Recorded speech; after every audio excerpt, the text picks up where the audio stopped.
Shalom, shalom, bien-aimés dans le Seigneur. Je suis très heureux d'être parmi vous. Je viens nous apporter un bon message, une bonne exhortation de la part du Seigneur. Le thème de mon exhortation s'intitule « Pardonne et sois guéri de tes blessures ». Alléluia. Maintenant, nous allons prier.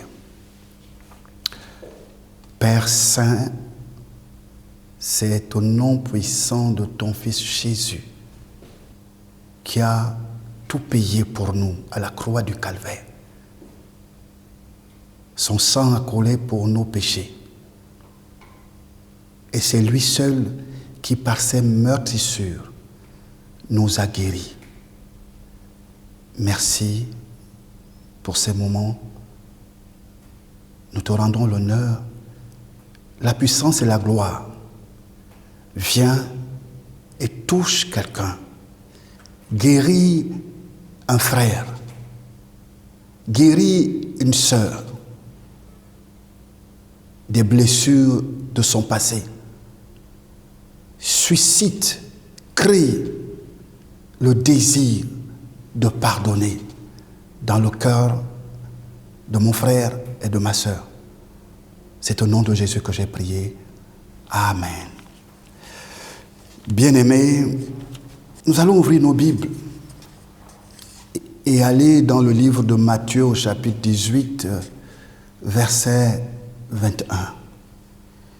Je lis la parole. Alors Pierre s'approcha de lui et dit, « Seigneur, combien de fois pardonnerai-je à mon frère lorsqu'il péchera contre moi? Sera-ce jusqu'à 7 fois? » Jésus lui dit, « Je ne te dis pas jusqu'à 7 fois, mais jusqu'à 70 fois 7 fois. » Et en Luc chapitre 17, bien-aimés, Jésus va dire la même chose. Il dit ceci, « Prenez garde à vous-même. Si ton frère a péché, reprends-le. Et s'il se repent, pardonne-lui. Et s'il a péché contre toi 7 fois un jour, et que 7 fois il revient à toi, disant, je me repens, tu lui pardonneras. » Alléluia. Bien-aimés, nous allons aller dans Genèse chapitre, je fais une transition dans Genèse chapitre 32. Nous connaissons tous cette histoire. C'est l'histoire de Jacob. Jacob. Nous savons ce que Jacob a fait. Jacob va poser un premier acte. Il va voler le droit d'aînesse de son aîné Ésaü. Plus tard, il va voler sa bénédiction par la complicité de sa mère. Peut-être vous me direz, mais pasteur, mais c'était prévu par Dieu. Là n'est pas le problème. Le problème, bien-aimé, c'est Jacob. Lorsqu'il va fuir la maison de son père, il va aller chez son grand-père dans la maison de Pénuel. Le père a sa mère Rebecca. Et finalement, il va être logé dans la maison de Laban, le frère à sa mère. Je vous passe les détails. Ce qui m'intéresse dans cette histoire, qui est truffée d'enseignements, c'est que Jacob sera victime de 2 gros problèmes. Le premier, il sera confronté à son identité. son nom, Jacob, qui signifie voleur, usurpateur, et tout ce qu'on sait. Le deuxième, Jacob est blessé dans son fond intérieur. Il veut demander pardon à son aîné. Vous vous souvenez au chapitre 28, où est-ce qu'il va dire à Dieu, à l'Éternel, si tu me ramènes en paix dans la maison de mon père, la suite, tu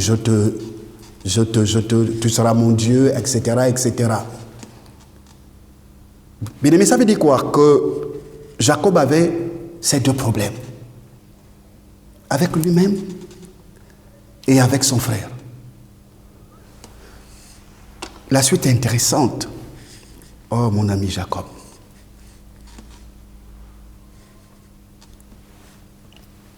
Jacob va faire plus de 14 ans chez Laban. Il va se marier, il va travailler durement et il va sortir. Jacob est devenu riche.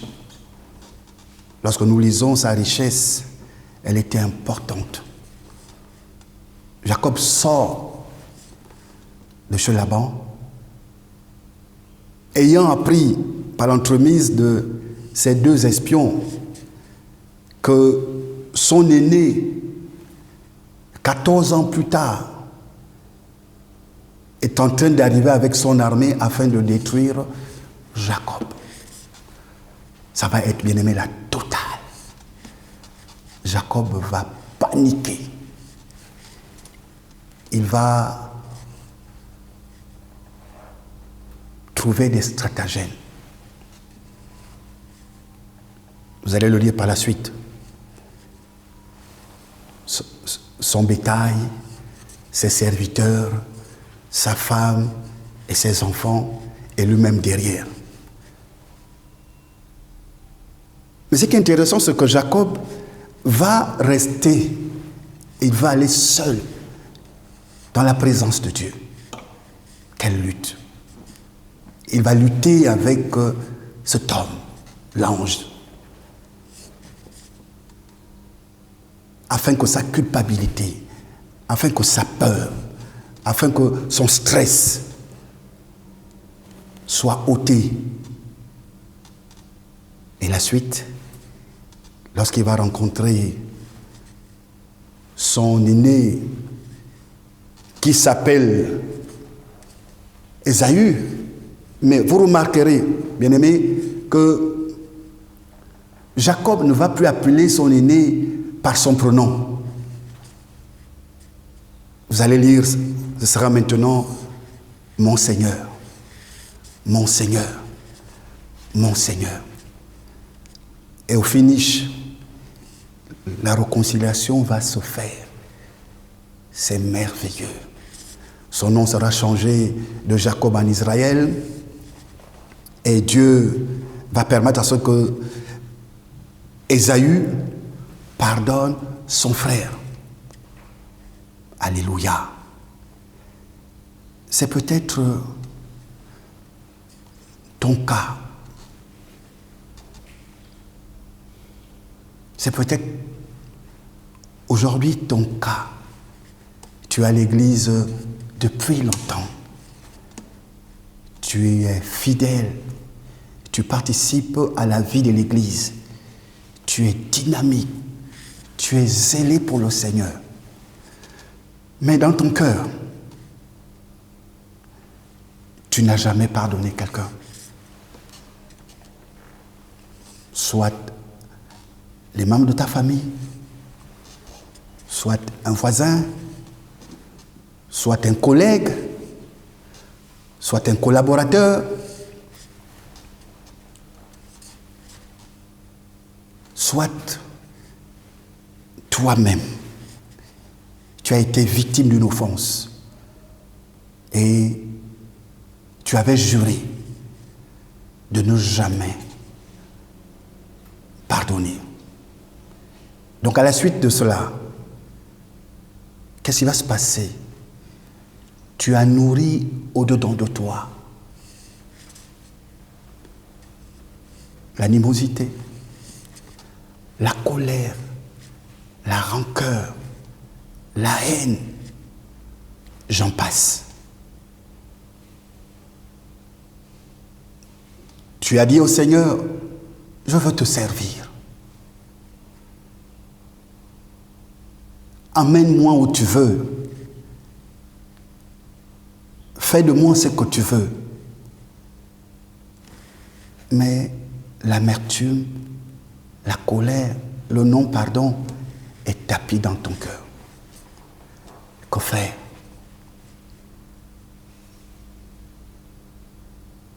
Au travers de moi, le Seigneur te dit, tout est possible à celui qui croit. Détache simplement les liens du non-pardon. Détache la haine. Libère ton prochain. Certainement, tu as été victime d'un mariage détruit, d'une déception amoureuse, d'une injustice à ton lieu de travail ou dans ta famille,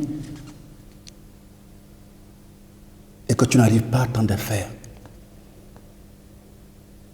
La bonne nouvelle ce matin, bien-aimé, c'est que le Seigneur est là. Le Saint-Esprit est là pour te forcer, pour t'aider à être délivré définitivement de ce péché, et afin que tu sois rétabli dans le royaume de Dieu. Alléluia. Bien-aimé, pasteur, mais c'est quoi pardonner? J'ai pardonné, pasteur. Pasteur, j'ai pardonné. Voici comment le Larousse définit le verbe pardonner. Pardonner, c'est renoncer à punir une faute, à se venger d'une offense, à cesser d'entretenir à l'égard de quelqu'un de la rancœur, de la rancune, de l'hostilité pour ses fautes. Le pardon, c'est la rémission d'une faute. C'est l'action de pardonner. Alléluia. En hébreu, c'est kalash, qui signifie pardonner, épargner. En grec, c'est aphésie. Aphésie ou aphiémie, qui signifie pardon, faire partir, renvoyer ou ôter. Alléluia. Le pardon est un libre don de Dieu.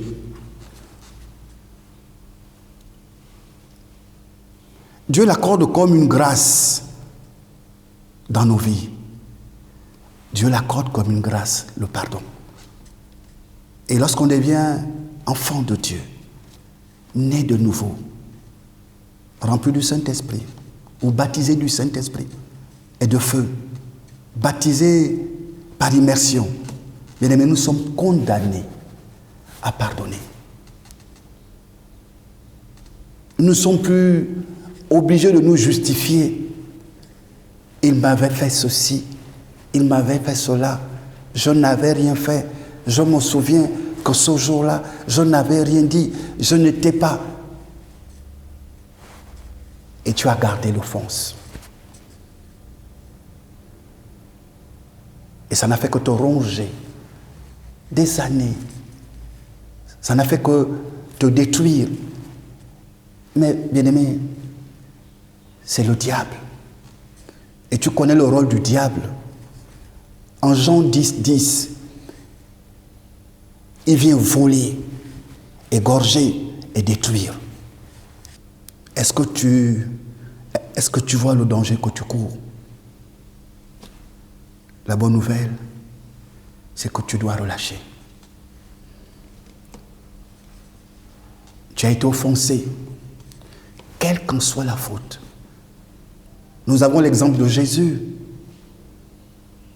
Jésus n'avait rien fait de mal. Il n'avait point péché. Il a été accusé de tout. Il chasse les démons par l'esprit Bézéboul. Il est tout ce qu'ils ont dit de lui. Jésus ne s'est jamais justifié. À la croix, il a prié pour ses ennemis. Nous avons le cas d'Étienne. Étienne se faisait lapider. Mais ses yeux étaient fixés vers la grâce. Ses yeux étaient fixés vers la grâce. Il a dit, Père, pardonne. Il a dit, Seigneur, pardonne. Nous sommes enfants de Dieu pour ressembler à Jésus. Pour ressembler à Jésus. Bien-aimé, la bonne nouvelle, c'est de te dire que n'attends pas que celui qui t'a offensé, celui qui t'a causé du tort, celui qui t'a blessé, vienne vers toi. Pour la plupart, ils ne viendront jamais. Emboîte le pas. À cause de Christ, à cause de ce que ta vie en dépend. Alléluia. Il faut le faire. Il faut le faire, bien-aimé. Le but du pardon dans nos vies, bien-aimé, Jésus savait, lorsqu'il a dit, avant qu'il ne soit enlevé, Jésus a dit, il est préférable que je m'en aille, mais je ne vous laisserai pas orphelins, je vous enverrai le Saint-Esprit. Et le rôle du Saint-Esprit dans nos vies, il vient pour nous aider dans toutes choses. C'est l'esprit d'amour, l'esprit de révélation, l'esprit de puissance, l'esprit de force. C'est lui qui vit en toi. Pour cela, tu es condamné à pardonner. Tu es condamné à pardonner. Et ce n'est pas négociable. Pardonne et tu seras pardonné. Je veux dire ceci à quelqu'un, que le pardon, c'est le visa du ciel. Le pardon, c'est le passeport qui te fera rentrer aujourd'hui dans le royaume de Dieu. Décide. En Job chapitre 28, chapitre 22, verset 28, il est écrit que à tes résolutions répondra le succès. Et plus bas, Dieu ne méprise pas un cœur contrit et abattu. Tu as le pouvoir. Tu as le pouvoir de dire aujourd'hui, terminez avec le non-pardon. Tu as le pouvoir de dire, ça suffit. Jacob l'a dit. Lorsqu'il a eu un affrontement avec Laban et ses fils, il va dire ceci à la famille de Laban. Ça suffit. Jusqu'à quand vais-je vous rendre riche? C'est l'occasion pour toi de dire aujourd'hui, au non-pardon, ça suffit. Aux blessures de ton passé, ça suffit. Alléluia. Le Saint-Esprit est là pour nous aider. Le Saint-Esprit, l'ami fidèle, notre vis-à-vis, c'est lui qui vient nous séparer du péché. C'est lui qui nous fait revenir dans le royaume de Dieu. Nous devons recevoir ce pardon par la foi et par le sang de Jésus, par l'effusion du sang de Jésus. Nous pouvons le lire dans Actes chapitre 10, verset 43, dans Romains chapitre 4, verset 5 à 8, dans 1 Pierre 3, 18. Alléluia. Bien-aimés, nous devons pardonner aux autres. Nous devons pardonner aux autres. Nous ne sommes plus sous la loi. C'est Moïse qui est venu avec la loi. Dent pour dent, œil pour œil. C'est terminé. Jésus, en Galates chapitre 3, a terminé avec la loi. La loi s'est arrêtée par Jésus. Il est écrit dans Ephésiens chapitre 6, je pense, verset 12, qu'on n'a pas à lutter contre la chair et le sang. On n'a pas à lutter contre la chair et le sang. Mais plutôt contre cette catégorie des esprits qui dominent nos vies, des esprits méchants et autres. Mais de toi-même, tu ne pourras pas le faire, bien-aimé. Tu as le soutien du Saint-Esprit. Crie au Saint-Esprit et tu verras. Je disais tantôt que nous sommes condamnés à pardonner parce que nous sommes aujourd'hui sous la grâce. Et la grâce est supérieure à la loi. La grâce est supérieure à la loi. Tu es né de nouveau. C'est possible. Fais le bon choix et sors aujourd'hui de l'amertume, de la rancune, de la colère, de la peur, de la méfiance, de la vengeance, du meurtre verbal.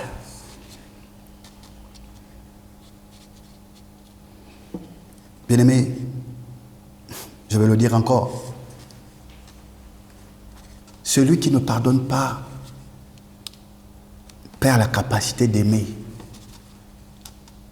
Jésus a dit, comment dites-vous que vous m'aimez, moi que vous ne voyez pas, si vous haïssez votre prochain? Tu aimeras ton prochain comme toi-même. Mais si tu détruis ta propre vie, parce que tu ne veux pas pardonner, comment vas-tu aimer ton prochain? Bien-aimé, c'est aujourd'hui. Tu as tant lutté. Tu as tant lutté. Fais comme Jacob. Lorsqu'il a lutté avec cet homme, avec cet ange, il est sorti vainqueur. Il est sorti vainqueur de son passé. Il est sorti restauré des blessures de son passé. Il est sorti vainqueur. Alléluia. La bonne nouvelle aussi, c'est que tu le comprennes. C'est que pardonner ne veut pas dire oublier. Non. L'offense qui t'avait blessé ne pourra plus impacter ta vie parce que tu seras au-dessus de cette offense. Tu seras au-dessus de l'offense. Réconcilie-toi. Réconcilie-toi. Dépasse tes limites. C'est là que le Seigneur nous attend. C'est là qu'il t'attend. Parce qu'il veut travailler avec toi. Tu es ambassadeur de Christ sur cette terre. Tu es un serviteur.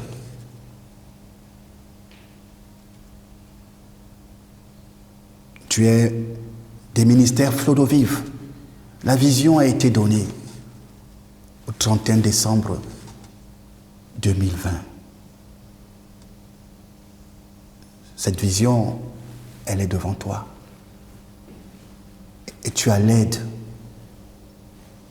de l'Éternel, le Je suis, celui qui vit éternellement. Nous sommes en 2021. C'est maintenant. Il faut qu'en 2023, tu sois totalement transformé. Il faut totalement être transformé. C'est toi aussi qui décides. Entre tes mains, tu as ta destinée. Entre tes mains, tu as ta destinée. Mais c'est aujourd'hui que tu dois décider. Alléluia. Je vais encore te dire ceci avant de terminer. Le pardon ne change pas ce qui est arrivé, non. Mais il apporte la guérison. Il apporte la guérison. C'est vrai, le souvenir sera toujours là. Toujours là. Mais la douleur et les blessures vont totalement disparaître. Que cela soit ton partage, bien-aimé. Ce n'est pas pour demain, c'est maintenant. Où que tu sois, crie à Dieu. Pour conclure, je vais dire ceci. Lorsque nous devenons chrétiens sur la base du sang de Jésus, pour être pardonnés, nous recevons son pardon et par ce fait, nous sommes acceptés dans son royaume, dans la famille de Dieu. Bien-aimés, n'oublions pas de pardonner. Avec Jésus, nous ferons des exploits. Les temps sont durs et difficiles. Rachetons-les. Rachetons-les. Choisissons de pardonner.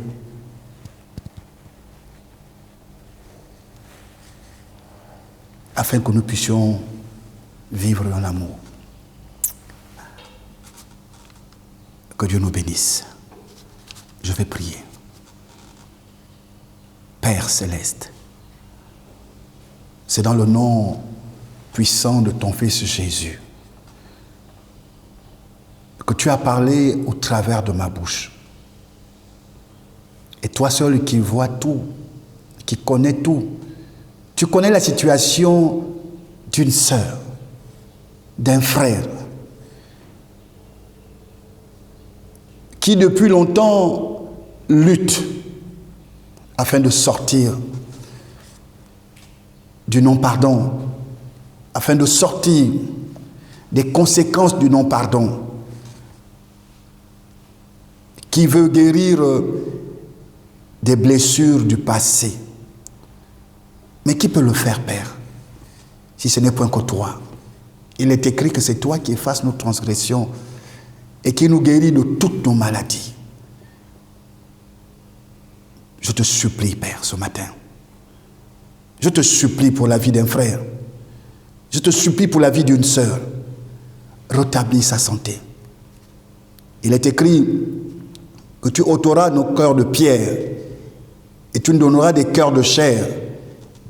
Et dans ces nouveaux cœurs, tu mettras ton esprit. Père, merci pour le Saint-Esprit qui est à l'œuvre maintenant. Merci de localiser un cœur brisé.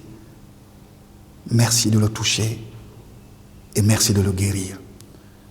Que toute la gloire, l'honneur et la puissance te reviennent au nom de Jésus. Amen. Personne comme toi, Jésus. Personne n'est comme toi, Jésus. Personne